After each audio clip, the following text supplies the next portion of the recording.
O Lord, may the words of my mouth and meditation of each and every one of our hearts be acceptable in your sight, for you are our strength and our Redeemer. Several years ago, there was a very charismatic young preacher. People loved to hear him preach. He had that kind of personality that kind of drew people to him. He was a member of a Methodist church. And so he went to his pastor and told his pastor that he believed he had received a call from God to become a pastor. The pastor talked to him, went to the PPRC committee in the church, as the church book of discipline, the law requires. Began the process to become a pastor. The process can take a couple of years. During the process, you go before, initially, the district committee on ordained ministry. It's made up of half lay people and half clergy people, and they interview and talk to you about your call to try to discern the genuineness of it. They talked about various situations, family situations. How does your spouse feel about you becoming a pastor, especially in this system, because you got to move from place to place. How did you grow up? What was your view of clergy and all these kind of things? Your understanding of God and the Bible and Jesus and how faith plays itself out in the worshiping community. As he went through the process, people on the committees began to realize that there was something not quite right here. Something was a little bit out of whack. And so the man was discontinued as a pastor in the Methodist church. As many do, he went and started his own church. And the church grew, and again, he had the personality to draw people to him. Very charismatic, great preacher. And more people came. And as the church grew, stories started circulating about odd things happening in this church. People being encouraged to cut off ties with their families. Signed money over to the church. Odd, cult-like type of things. And so an investigation was begun by the local government. And they began to uncover some things. So this pastor uprooted his congregation and moved to South America. The vast majority of people went. There were some who had left, and they told stories about the things that had happened. The people who left and went down to South America were American citizens. And so the examination didn't stop just because of that. It had gotten big enough where Congress people had gotten involved. And a delegation of people from the area where the church was traveled to South America to check out what was going on, to see for themselves, a congressional fact-finding tour, if you will, on what was happening in this church. And while they were there, they were killed. The next day, convinced that the weight of the United States was going to come down on him with armies and everything else, his pastor got his followers together and urged them all to drink Kool-Aid, which was poison. And they all died. There were stories that some were force-fed Kool-Aid. Parents gave to their kids first. If you haven't picked up on it, this is the story of Jim Jones. Yes, the United Methodist system for making pastors actually works sometimes. Believe it or not, it actually works. Got rid of this guy. I have to believe that in this situation, as in others, people kind of got caught up in the enthusiasm of what was going on. You had this charismatic preacher. You had vibrant worship services. People kind of got sucked into this little by little. And they went along with the crowd. And it resulted in a tragic end to the story.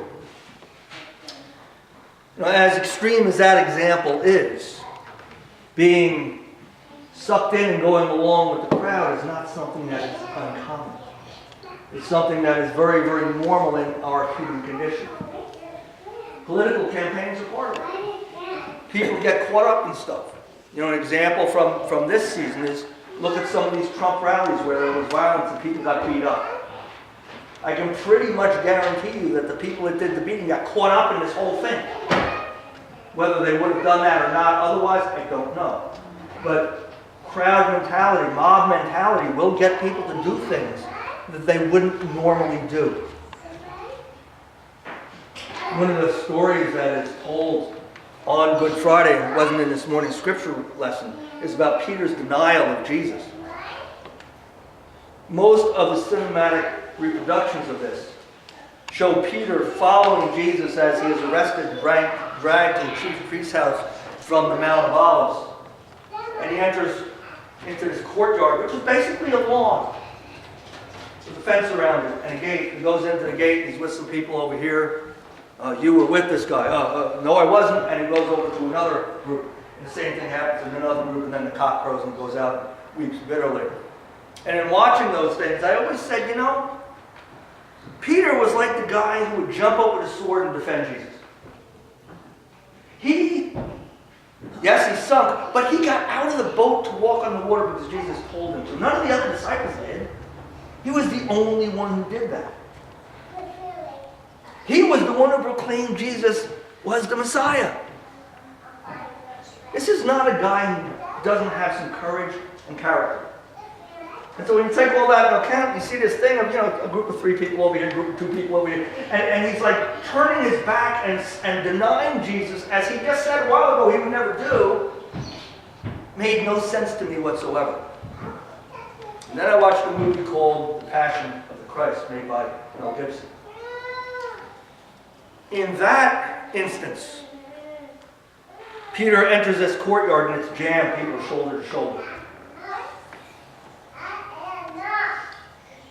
And one of the people says to him, "You've got a Galilean accent. You're from Galilee. You were with him, weren't you?" And there's people, "Yeah, he was." And they're shoving him and back and forth and shoving him. And he's like, no, I wasn't. And he kind of tries to move through the crowd. And the same thing happens. And it's almost like a riot in a huge crowd. And Peter denies him 3 times.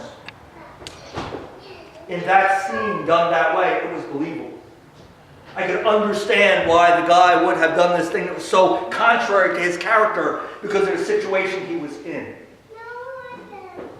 That mob mentality can create all kinds of weird things to happen in people. And sometimes the mob doesn't have to be a concentrated, massive group of people. Sometimes the mob can be the people on our bowling team. Because you don't want them to think you're weird, and you don't want them to think that you're not a cool person. I mean, we all want to be liked, right? Sometimes it's the other people who are involved in the PTA. Sometimes it can be the people in church.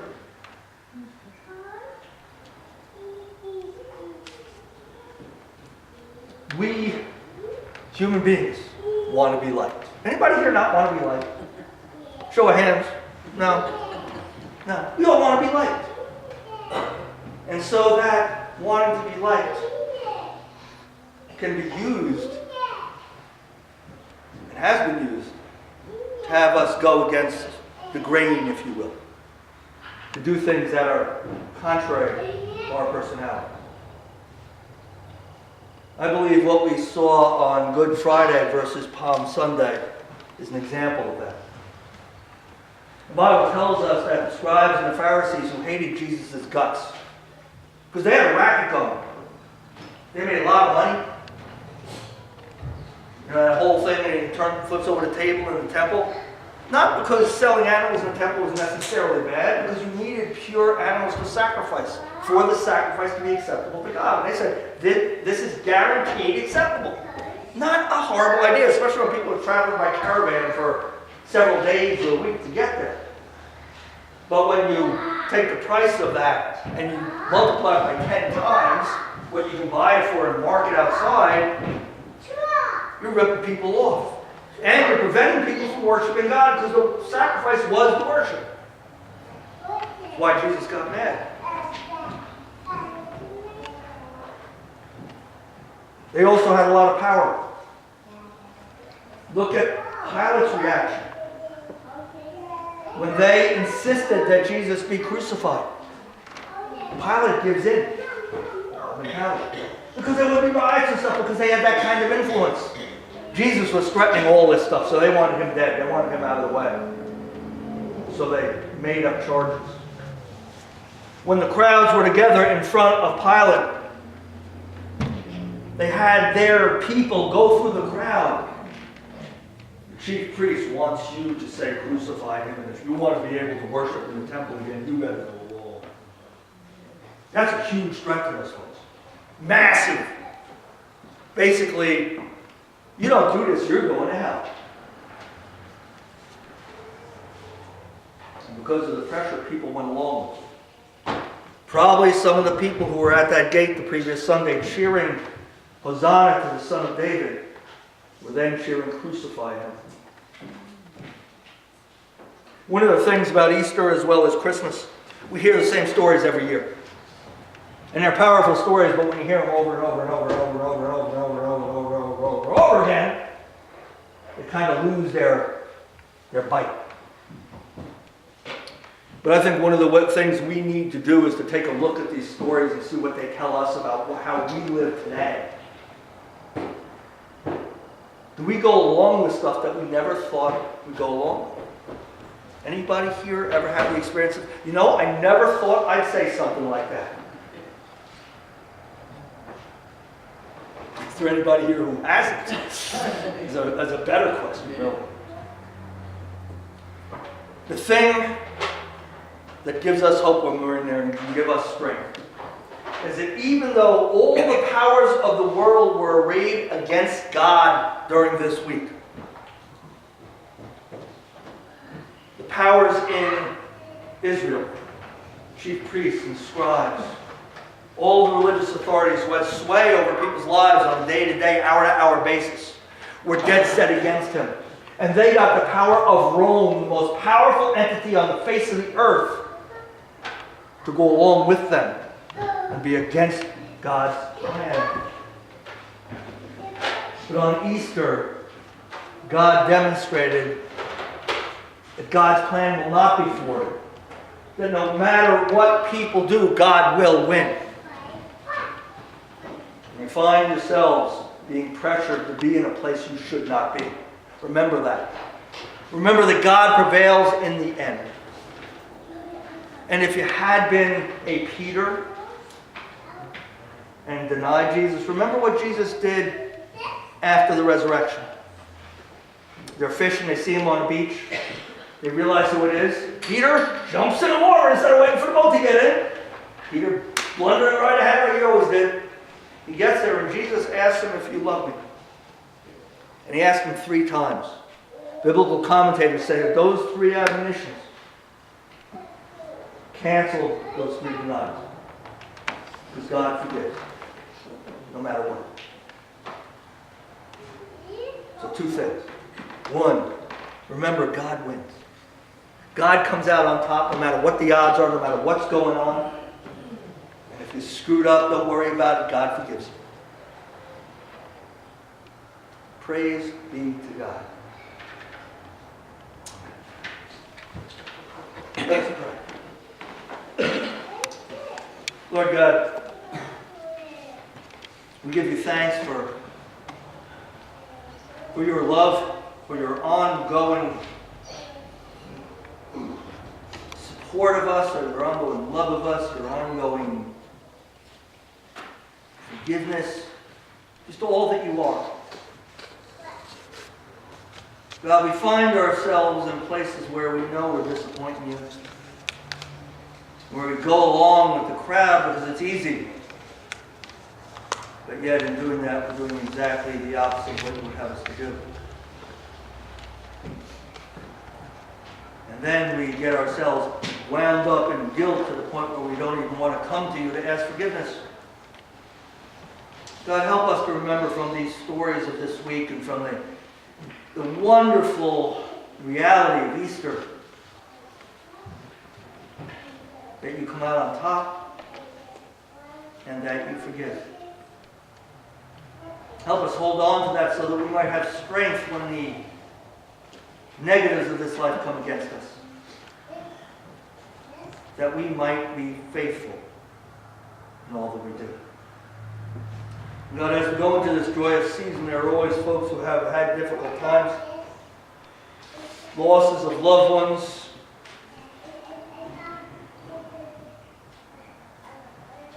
struggles with disease, the heartbreak of broken relationships, and all the other kinds of things that assail us in this life. So, Lord God, we come before you raising the names of people we know, people that struggle, that they might sense your presence through your Spirit, and that we might be your physical presence with them.